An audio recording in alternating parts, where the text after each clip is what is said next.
La 19ª fiesta de la sidra natural no podía tener otro comienzo. Centenares de personas haciendo cola para participar en el nuevo récord de escanciadores de sidra simultáneos. La gente empezó la tarde con ilusión, a pesar de que la lluvia amenazó con aguar el evento, aunque finalmente cesó tras unas pocas gotas, quedando los ánimos intactos.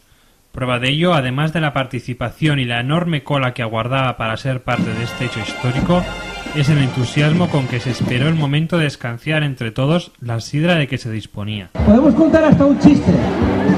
Hasta un chiste, ¿no? Sí, claro. Sí, está. La fiesta, a la que asistió la propia alcaldesa, Paz Fernández Felgueroso, estuvo constantemente animada por los comentarios de Manfredo Álvarez, quien gritó a los cuatro vientos el nuevo récord: 7.293 escanciadores. ¡Somos nuevo récord mundial!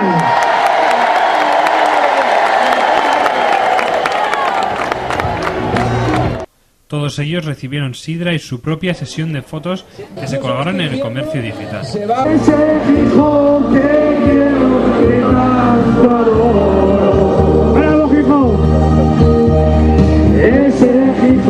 del sueño es un tesoro.